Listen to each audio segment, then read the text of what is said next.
So which player for 2024 fantasy football, and going back years, do I have an unhealthy relationship with? This is the Fantasy Sports Boss. Guys, 2 more days until the season starts. I'm going to do live vlogging for the Thursday night game, Kansas City Chiefs, Baltimore Ravens. There's going to be a lot of prime fantasy players in that game, so make sure you hit the subscribe button, as a lot of you have done lately. Now, I had my third draft a couple of days ago, and out of the 3 leagues that I'm in, this one I felt the worst coming out of. Like, nobody missed in this draft. You know, usually in drafts, you have certain players that drop and create good values and whatnot. Nobody missed in this draft. So I actually wound up with not a great running back situation. I had Josh Jacobs, who I was happy with, but Javonte Williams was my number 2. Jaylen Warren was my number 3.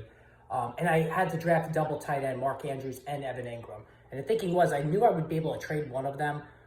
And both guys are prime producers, even if you have to stick one in the flex. Well, I did wound up making a trade shortly after the draft. I got DK Metcalf, so I got a big-time prime receiver, and Aaron Jones for Mark Andrews, Josh Palmer, and Jaylen Warren. So this person that I made the trade with had Luke Musgrave at tight end, so I knew I kind of had the advantage there, and I took advantage of it. So now I got DK Metcalf to go with Drake London, who I said is on all 3 of my teams, and I took CeeDee Lamb with the number 3 overall pick. So my receivers are pretty darn stacked. But Aaron Jones, here we go again. So I do admit, like, I have a really unhealthy relationship with this guy.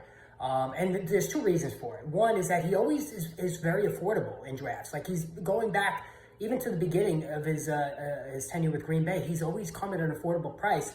And the guy is really damn good when he's on the field, right? He averages almost 5 yards per carry for his career. He can catch the ball. He scored a lot of touchdowns earlier in his career. He can do it all. And now he's going to be on a fast track in Minnesota.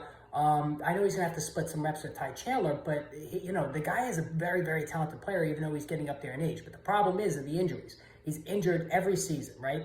But you could say that about a lot of guys too around the NFL. Christian McCaffrey, James Conner. Like, there's some guys that just get hurt every year, and Aaron Jones is one of them. So, I know that going in, but as my second or third running back, I'm okay with that. But again, I have Jones now on 2 of my 3 teams, even though I vowed to avoid him this year. I just can't seem to do it. Who are your guys that you have unhealthy relationships with? Post in the comments below. I'd like to hear it. And again, hit that subscribe button.